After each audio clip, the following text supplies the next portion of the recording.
इलाहाबाद की संधि। तो हेलो दोस्त, आप सभी का स्वागत है हमारा YouTube channel Bihar GS academy में। आइए आज हम लोग पढ़ते हैं और समझते हैं इलाहाबाद की संधि को। इलाहाबाद की संधि क्यों हुई, इलाहाबाद की संधि के तहत क्या निर्णय लिया गया, क्या समझौता हुई, इस सब को पढ़ेंगे। आइए तो इलाहाबाद की संधि को समझते हैं। इससे पहले थोड़ा बक्सर के युद्ध के बारे में संक्षिप्त जानकारी प्राप्त करते हैं। तो आइए, बात है 1760 ईस्वी की, जब 1760 ईस्वी में बंगाल के नवाब मीर जाफर को नवाब की गद्दी से हटाया गया। तो फिर बंगाल के अगला नवाब बनाया गया मीर कासिम को। मीर कासिम का कार्यकाल था 1760 से 1763। मीर कासिम का कार्यकाल था 1760 से 1763, यानी 1760 से 1763। जब मीर कासिम को बंगाल का अगला नवाब बनाया गया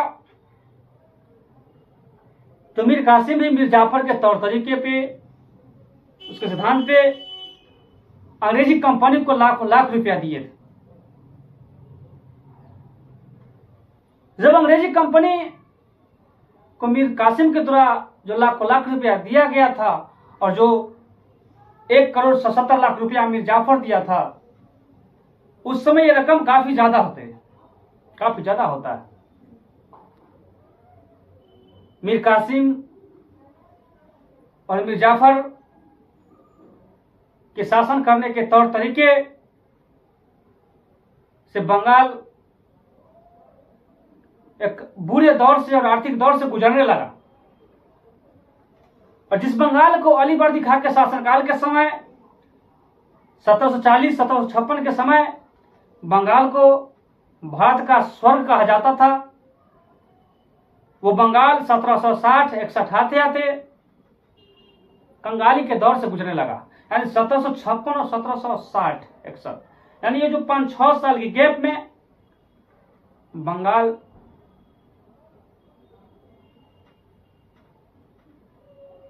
कंगाली दौर से गुजरने लगा। और 1770 आते बंगाल में एक बहुत बड़ा अकाल पड़ा, बहुत बड़ा महामारी आई 1770 ईस्वी में। इस अकाल में हजार लोग मारे गए।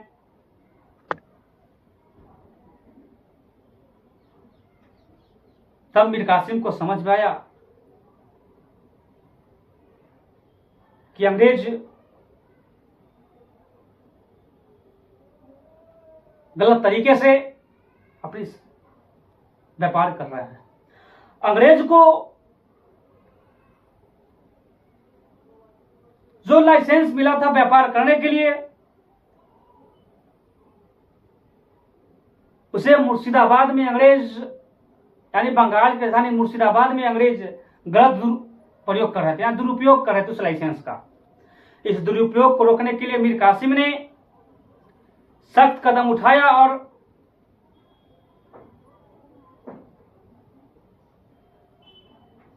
बंगाल की राजधानी मुर्शिदाबाद से मुंगेर स्थानांतरित किया। यानी बंगाल की राजधानी फिर मुंगेर को बनाया गया। यानी पहले हुआ करती थी ढाका के बाद मुर्शिदाबाद और मुर्शिदाबाद के बाद मुंगेर।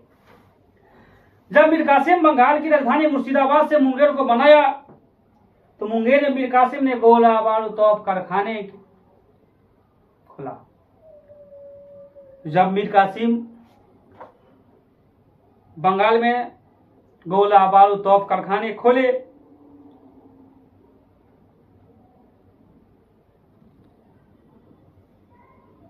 अंग्रेजों को शक होने लगा और उस लाइसेंस का जो गलत उपयोग अंग्रेज कर रहे थे, जिसके कारण भारत के व्यापारियों का व्यापार पतन होते जा रहा था। भारतीय व्यापारियों का अर्थव्यवस्था चौपट होते जा रही थी और छोटे छोटे व्यापारी पतन हो चुके थे।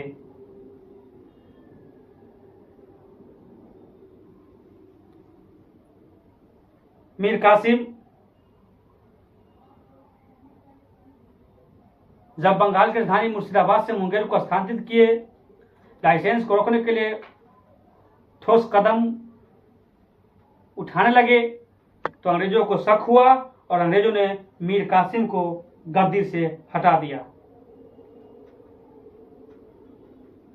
और मीर कासिम को गद्दी से हटाने के बाद फिर बंगाल का अगला नवाब मीर जाफर को बनाया गया और मीर जाफर का कार्यकाल था 1763 से 65। मीर जाफर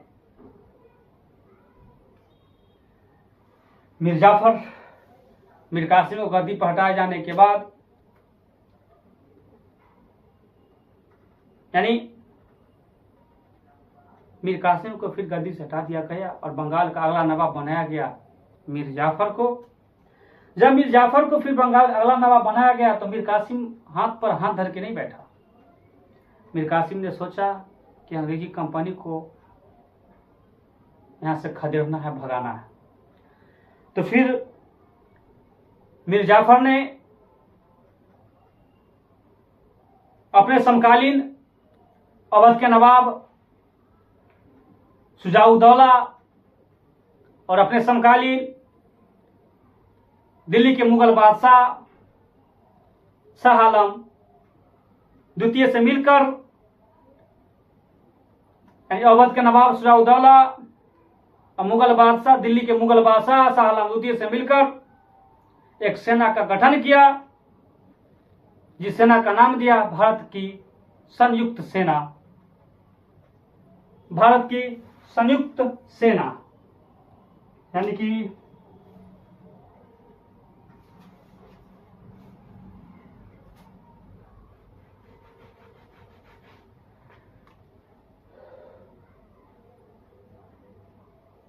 मीर कासिम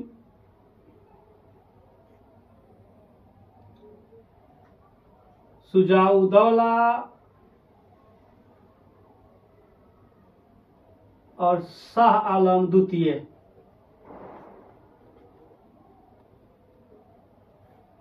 इन्होंने एक सेना बनाई जिसका नाम दिया भारत का संयुक्त सेना।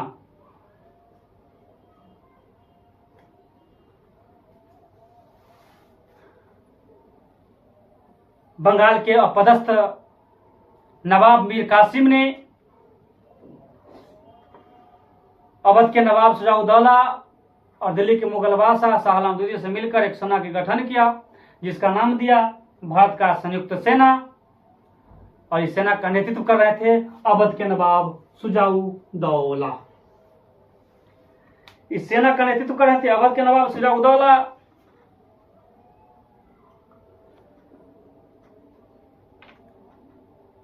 और फिर इसकी जानकारी अंग्रेजी कंपनी को लगा। जब इसका जानकारी अंग्रेजी कंपनी को पता चला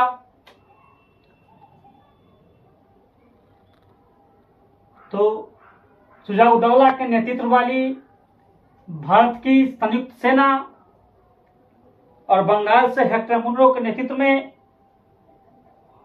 अंग्रेजी कंपनी की सेना, भारत की संयुक्त सेना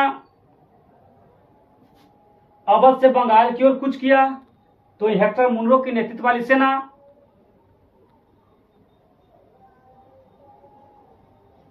बंगाल से अवध की ओर कूच किया। जब ये दोनों अपने अपने स्थानों से कूच कर रहे थे तो दोनों सेना की मुलाकात, दोनों सेना की आमना सामना बिहार के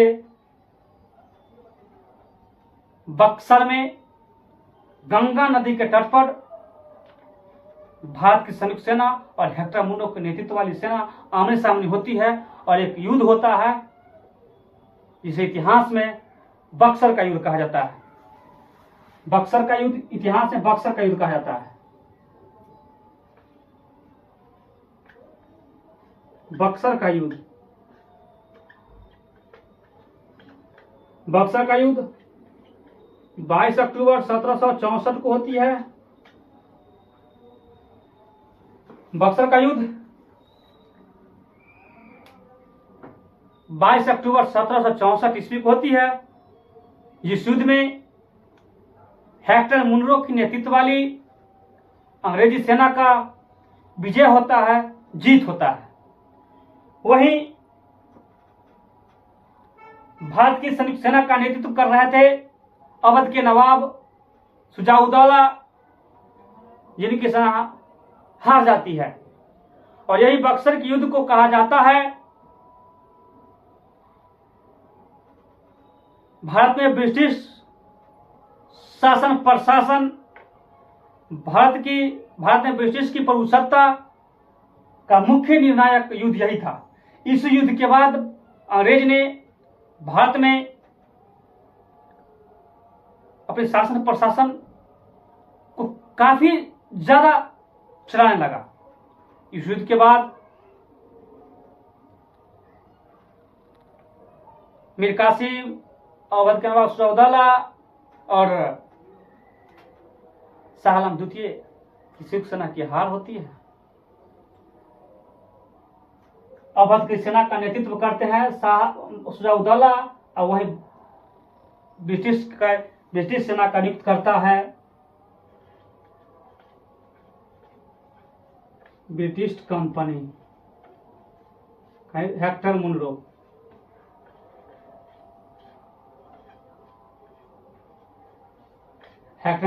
जिसमें इसका जीत होता है।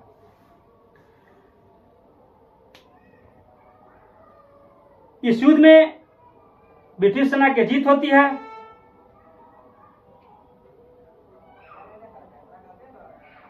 और बक्सर के युद्ध का तत्कालीन कारण लाइसेंस का दुरुपयोग किया जाना माना जाता है। यानी बक्सर के युद्ध का तत्कालीन कारण लाइसेंस का दुरुपयोग किया जाना। बक्सर के युद्ध का तत्कालीन कारण लाइसेंस का दुरुपयोग किया जाना माना जाता है और जो सही भी है।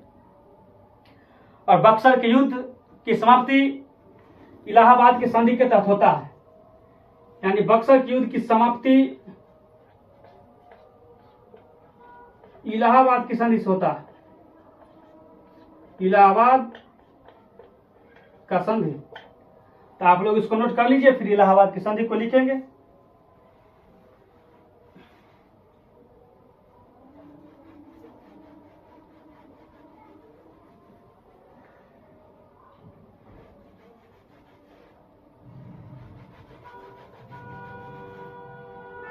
आइए अब पढ़ते हैं इलाहाबाद की संधि। इलाहाबाद की दो संधि होती है। पहला संधि 12 अगस्त 1756 को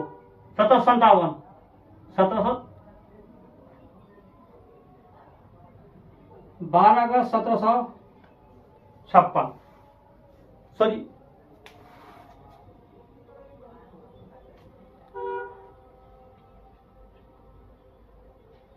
12 अगस्त 1765। और दूसरा होता है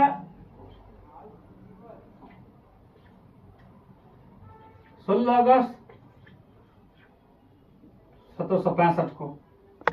यानी इलाहाबाद की दो संधि होती है। एक संधि 12 अगस्त 1765, तो दूसरी संधि 16 अगस्त 1765 को होती है। और इस संधि के लिए रॉबर्ट क्लाइव को लंदन से भारत बुलाया जाता है। रॉबर्ट क्लाइव काफी दूरदर्शी व्यक्ति थे। रॉबर्ट क्लाइव को ब्रिटेन के प्रधानमंत्री विलियम पिट ने स्वर्ग से उत्पन्न सेनानायक की उपाधि दिया। यानी ब्रिटेन के प्रधानमंत्री विलियम पिट ने रॉबर्ट क्लाइव को, उसकी योग्यता को, उसकी दूरदर्शिता को देखते हुए विलियम पिट ने क्लाइव को अंग्रेजों से स्वर्ग से उत्पन्न सेनानायक का उपाधि दिया। इलाहाबाद की प्रथम संधि के तहत इलाहाबाद की प्रथम संधि रॉबर्ट क्लाइव और मुगल बादशाह शाह आलम द्वितीय के बीच होता है।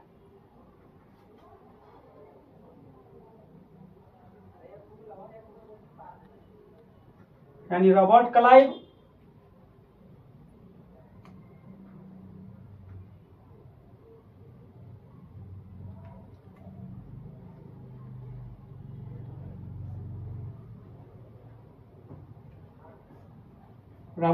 और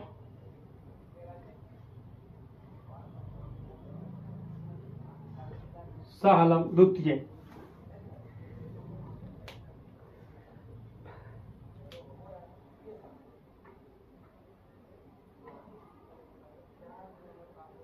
और इलाहाबाद की प्रथम संधि जो रॉबर्ट क्लाइव और शाह आलम द्वितीय के बीच होता है, इस संधि के तहत मुगल बादशाह शाह आलम द्वितीय ने बिहार, बंगाल, उड़ीसा में अंग्रेजी कंपनी को दीवानी का अधिकार दिया। यानी बंगाल, बिहार, उड़ीसा, यानी कि दीवानी का अधिकार दिया।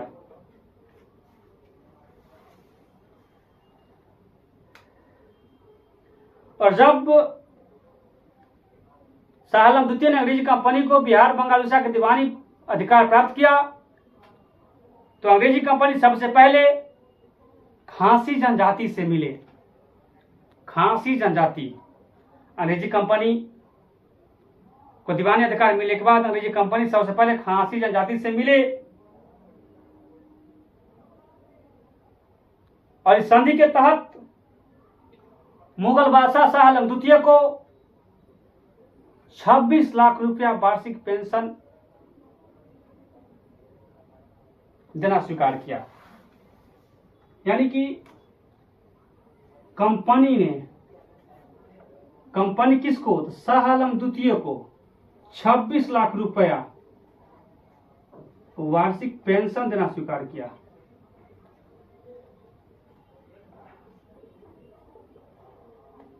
वार्षिक पेंशन देना स्वीकार किया। यानी कि शाह आलम द्वितीय ने बंगाल व उड़ीसा के दीवानी प्रदान किया, तो अंग्रेजी कंपनी ने शाह आलम द्वितीय को 26 लाख रुपया वार्षिक पेंशन देना स्वीकार किया। और इस संधि के तहत अवध के नवाब से कारा और इलाहाबाद के क्षेत्र को लेकर मुगल बादशाह शाह आलम द्वितीय को दे दिया। जब अवध के नवाब से कारा और इलाहाबाद के क्षेत्र को लेकर मुगल बादशाह शाह आलम द्वितीय को दिया, इसके रीजन था कारा और इलाहाबाद को क्यों दिया गया। तो कारा और इलाहाबाद को मुगल बादशाह शाह आलम द्वितीय को इसलिए सौंपा गया क्योंकि वह चाहते थे कि अवध के नवाब और मुगल बादशाह के बीच द्वेष उत्पन्न हो, टकराव हो, दोनों विवाद हो। और फिर इसके बाद इलाहाबाद की दूसरी संधि होती है। इलाहाबाद दूसरी संधि होती है 16 अगस्त 1765 को, और इलाहाबाद की दूसरी संधि रॉबर्ट क्लाइव और अवध के नवाब शुजाउद्दौला के बीच होता है। यानी क्लाइव और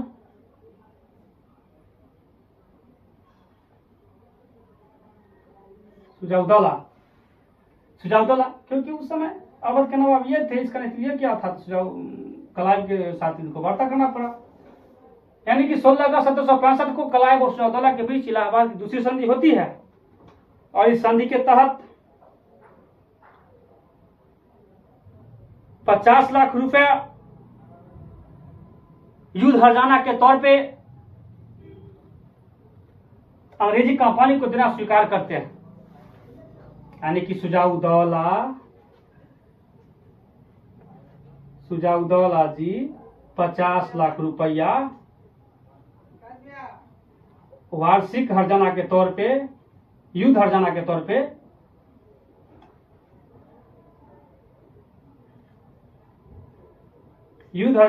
पे अंग्रेजी कंपनी को देना स्वीकार करते हैं। और इस संधि के तहत अवध के क्षेत्र में अंग्रेजी कंपनी को मुक्त व्यापार करने का स्वीकृति प्रदान करते हैं। मुक्त व्यापार का स्वीकृति सुजाउद्दौला साहब देते हैं अंग्रेजी कंपनी को 50 लाख रुपया और मुक्त व्यापार करने की स्वीकृति।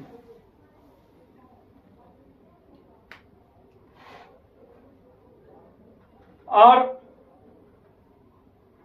कारा और इलाहाबाद के अलावे अवध के अन्य क्षेत्रों पर अवध के नवाब का शासन प्रशासन बना रहता है।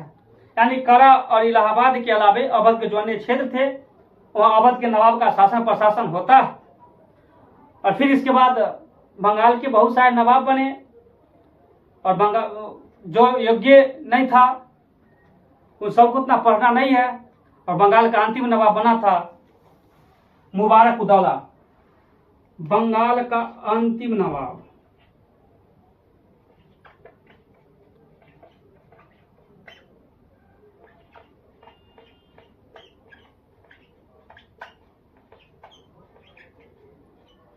मुबारक-उद-दौला बंगाल का अंतिम नवाब बनते।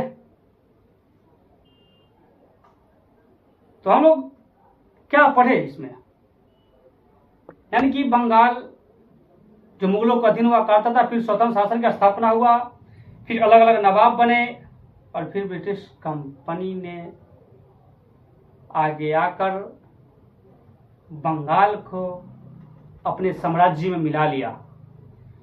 यानी फिर बंगाल जो अंग्रेजी कंपनी ने बंगाल को आगे चलकर अपने कंपनी में मिला लिया। तो 18वीं शताब्दी के भारत में बंगाल के बारे में हम लोग यही पढ़े कि बंगाल जो पहले मुगल के अधीन हुआ करता था, फिर कैसे मुगल स्वतंत्र हुआ, फिर वहां कैसी स्वतंत्र शासन की स्थापना हुआ, बंगाल के कौन से नवाब बने, कब बने, किस नवाब ने कैसे शासन प्रशासन व्यवस्था चलाई, और फिर कैसे अंग्रेजी कंपनी ने बंगाल को अपने साम्राज्य में मिला लिया। तो आज बंगाल को हम लोग पढ़ लिए, पलासी युद्ध, बक्सर युद्ध, इलाहाबाद की संधि, अलीनगर की संधि। नेक्स्ट क्लास में हम लोग पढ़ेंगे इसके आगे अवध के बारे में, अवध में क्षेत्रीय शासन की स्थापना किसने किया, कब किया, मुगल बादशाह कौन थे, ये सारी विषय के बारे में जानकारियां अब कल के क्लास में लेंगे। तो आज के लिए इतना ही। आइए थोड़ा अखबार में रिकॉल कर लेते हैं। बक्सर का युद्ध 22 अक्टूबर 1764 ईस्वी को भारत की संयुक्त सेना, जिसका नेतृत्व अवध के नवाब सुजाउद्दौला कर रहे थे,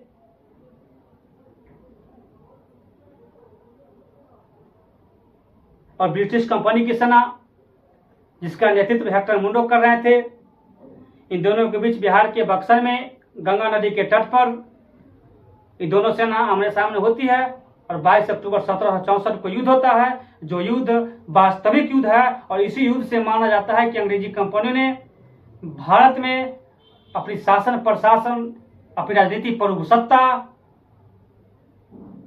की जोरदार नींव रखा था।